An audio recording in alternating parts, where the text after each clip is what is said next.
Hey there, focused learners. Welcome back to another explainer. Today, we're diving into something absolutely mind-bending. We're unpacking a really intricate, sweeping, philosophical framework by an author named Su Feng. It's essentially a massive, uncompromising map of cosmic destiny, spiritual alignment, and literally the ultimate fate of the soul.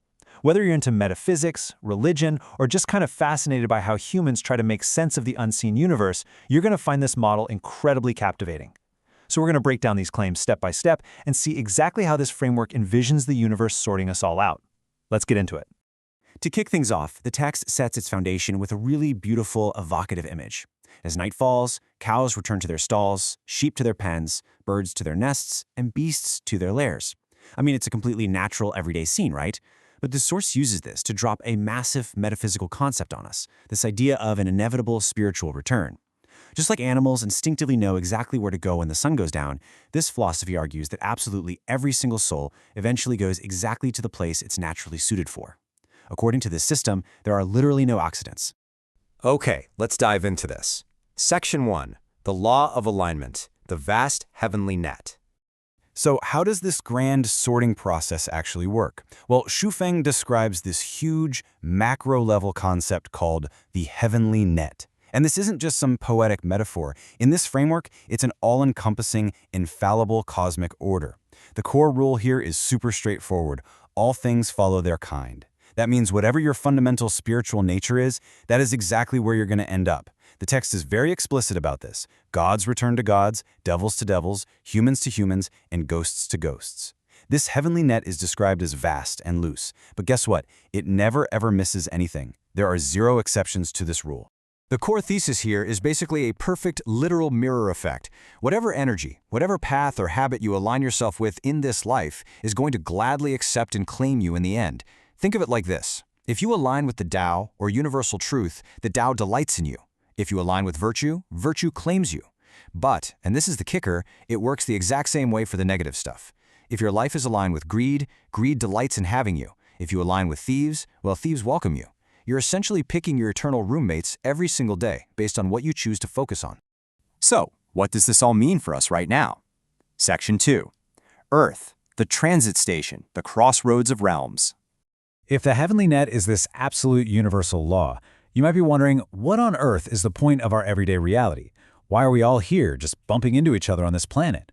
Well, to understand Earth's ultimate purpose in this framework, we have to look at what's above and below it. The text maps out these extremely distinct higher realms, filled with gods, Buddhas, and different tiers of celestial beings. And then you have the lower realms, which belong to devils, demons, monsters, and ghosts. In this giant metaphysical sandwich, the human world sits smack in the middle. It's the ultimate cosmic melting pot where all these vastly different vibrations crash into each other. And because it's right in the middle, the text argues that Earth is absolutely no one's final destination. Instead, Earth is simply a busy transit station for all life.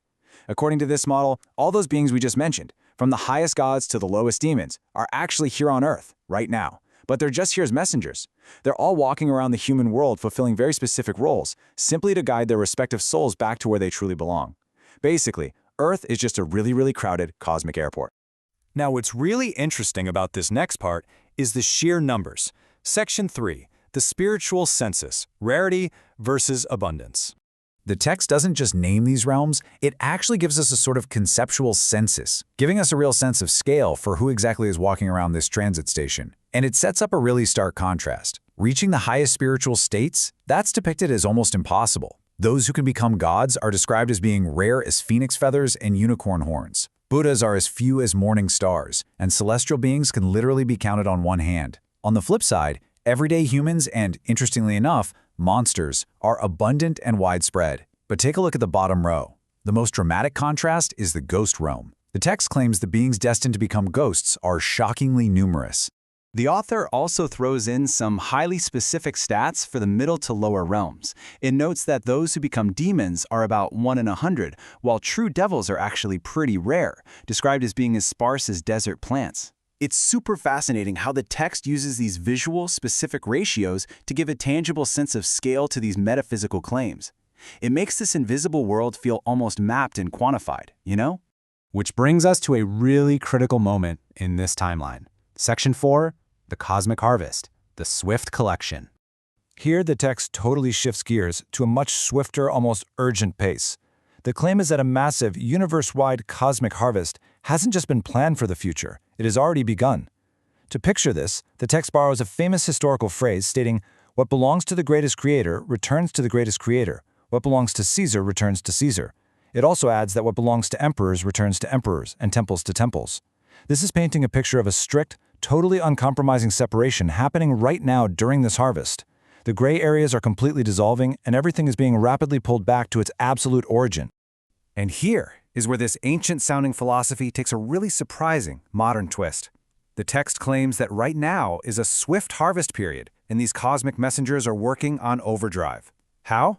Well, the author specifically points to modern technology, stating that the computer network has actually become the primary means for this rapid spiritual collection. The implication here is wild. The internet and global networks are supposedly acting as catalysts, accelerating the sorting of souls based entirely on what they click, seek, and focus their attention on every day. Because remember the law of alignment? You are claimed by what you love. The text just rattles off this rhythmic, inevitable list of consequences. If you're a lover of money, you're going to be claimed by money. Lovers of power, claimed by power. Lovers of fame are claimed by fame. If you're constantly indulging in base lusts, your own desires literally become your captor. On the other hand, lovers of spiritual matters are claimed by spirits.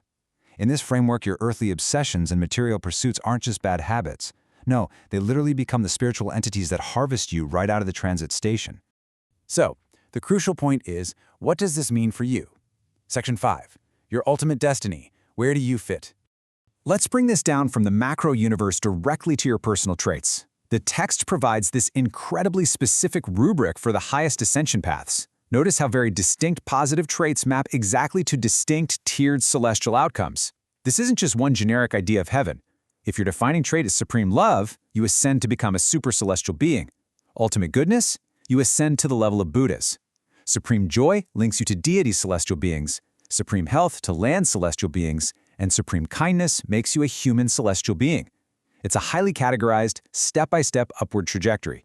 But what about the middle ground, right? For those who aren't quite hitting Buddha status but are still living decent, good lives, there are paths of positive rebirth within the earthly cycle. Supreme loyalty gets you an ascension to nobility. Being highly filial or deeply respectful to your elders means you'll be reborn with great blessings. Simply being impartial and fair earns you a solid return ticket to the human path. And just accumulating everyday virtue results in being reborn wealthy. Essentially, these are the earthly rewards for maintaining a balanced, positive vibration. Now, we do have to take a serious look at the darker destinies, because the text does not hold back on the consequences of lower vibrations. Pure malice drops you straight into that surprisingly crowded ghost world we talked about earlier.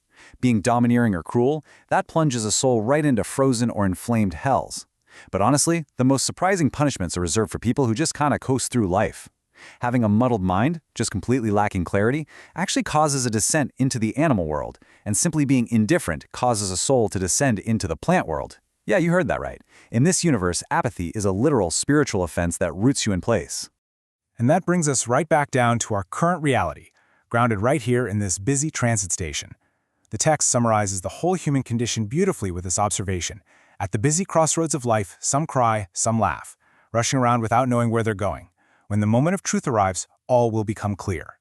It's a really sobering reminder of how chaotic and blind our everyday lives can feel, especially when you contrast it with the perfect sorted order that this philosophy says is waiting just behind the veil. Which leaves us with the ultimate question posed by this entire map. If the heavenly net never misses, and if whatever you align with will inevitably claim you, well then the stakes of everyday life are astronomically high. So, in this vast, crowded transit station of Earth, as you go about your day, what are you aligning yourself with today? Thank you so much for joining me on this explainer. Keep learning, keep focusing, and I'll catch you next time.